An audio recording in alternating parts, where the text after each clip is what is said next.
What makes you think that I'm an answer if you ain't mine? Even if you Engagement, guys. Make sure, again, like the video. Let me know in the comments where you're watching from, what state you're watching from, and what do you think of the content. What would you like to see implemented in the future going forward? We're going to go ahead and get into our first topic of the day, which we're going to talk about Guardians of the Galaxy. We were supposed to talk about this last week, but unfortunately, we wasn't able to get a show off. We'll just say that. Guardians of the Galaxy has had a really strong second weekend. We don't know about the third yet because this is the third week after we initially thought that it was going to flop. And you have this article right here by IGN who says Guardians of the Galaxy Volume 3's strong second weekend proves superhero fatigue was never the issue. And I thought this was very interesting because I've been saying this for weeks. Y'all know our friends over there at Clownfish TV have been saying that it's superhero fatigue, it's Marvel fatigue, it's all this fatigue, and I've been telling y'all, nah. It's not any of that. It's garbage content fatigue. But before we even get into that, Desia went and saw the video. The movie. So what was your thoughts on the movie yourself? I fucking love it. Before we get into it, spoilers. For those of you who haven't seen it, you might want to click off this video. Spoiler. Right, so go ahead. I love the movie. I always love Guardians of the Galaxy, but you ain't gotta like Jesus. But Guardian of the Galaxy, it was really good. It was really. I'm not gonna hold you in the beginning at first. I came just a tad bit late. I seen enough though, just a tad bit late. But at first, I thought it wasn't gonna be as good. I didn't want to have my hopes too up because so many movies has been just not good lately. But I'm not gonna hold you. The storyline was amazing. I did not know it was gonna be about Rocket. Yeah, Rocket, and the background of learning about Rocket. I'm not gonna hold you. I cried. I did. I cried a couple times. What did I tell you? I ain't gonna lie. I was in that motherfucker like. I ain't gonna hold you. I'm like, damn, my arms start hurting when I see the goddamn whatever the hell that thing I was in there is. trying to be toxically male, like. Y'all here conniving, because I ain't gonna lie to you, like Rocket's my dog. He fire as hell, like. But learning his backstory and knowing about him, that just made his character even more better. I'm sorry, it just 10 times better. And they hinted towards it. What was it in the first or second movie? I think they were locked up, and Rocket kind of took off his shirt, and Quill seen like the little skeleton in the back that was bulging out, the metal, the prosthetics that was in them. And so they've always hinted towards it. He also had that outburst where he was like, I never asked to be taken apart and put back together over and over and over again. I think that was in the second one, I believe it was. And then for them to pay it off the way that they did in this movie was crazy. I think that's where it really like hurt. Like I was like, wow. But to be honest, I didn't really care for her. And I usually like her character a lot. I didn't really care for Gamora. You're not the only person on that. For me, it's not that I didn't care for it. For me, it hurt more than anything. So for those of you who haven't seen the movie, obviously this version of Gamora is not the Gamora that we usually know. She gave at certain points in the movie, it was like she was giving us like maybe she do have a little part of the other Gamora, but at the end of the day, she really did. I mean, deep down inside, I think either way she would have fell for what's her name.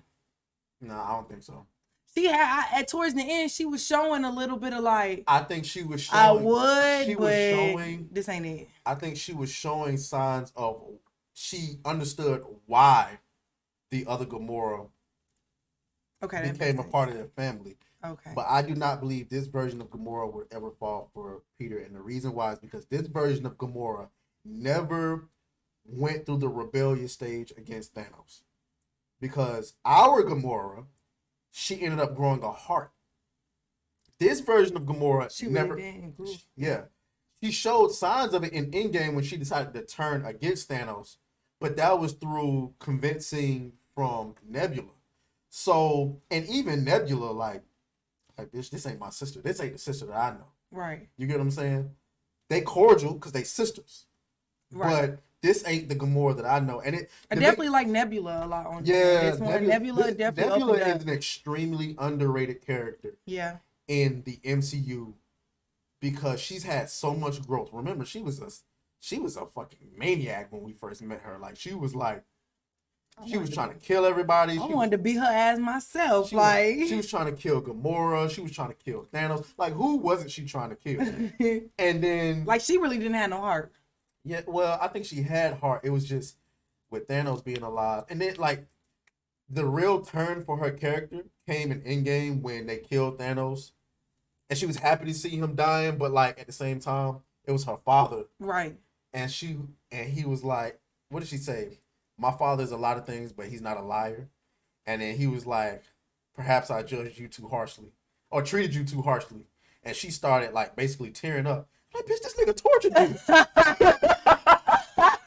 But that's the interesting thing. Like, that's your father. He tortured me, but that's my father. Like, yeah. Like, it's like, yo, because I remember, like, I ain't gonna lie, that was another scene where I shed tears in Infinity War when he was torturing her. Oh yeah, when he was pulling her apart. Yeah, I was like, damn. Well, he was trying to get in her memories, right? Nah, he was trying to torture her, to torture Gamora to reveal what the last Infinity Stone was. Oh yeah. But at some point he was doing, but he still went in her brain to see the. Yeah, that was in Endgame. Okay. When the other version of Nebula. Oh yep. You're right. Yeah. You're right. So there was that. So okay. So Rocket, Nebula. What did you think about the villain? The what is his name? The High. What is it? The High. What was that name? The High Revolutionary. Yeah, I didn't even remember his name. To be honest, he was of course I don't like him because he was a villain, but I'm not gonna hold you. He was a decent villain. He was decent. The idea that he had, and you know how he created Rocket and stuff. I will say that was a very interesting idea he had to be a villain. Like I got to give him props. The High Evolutionary. My stupid ass said revolutionary. High Evolutionary. High Evolutionary. I'm not gonna hold you. His idea, his whole setting as how he became a villain and stuff. I'm not gonna hold you. It wasn't a bad storyline. But of course, fuck that man. I don't. It's Rocket all day. Team Rocket. I think he was instantly a top 5 villain in the MCU, and I think a lot of people online agree with that. Let's go. Hey. Beat that thing down like you started attention, my baby. You had some plans with your man, just tell him to cancel, my baby. Slide to the crib, look like Dracula's mansion, my baby. When you pull up, it's on action, my baby.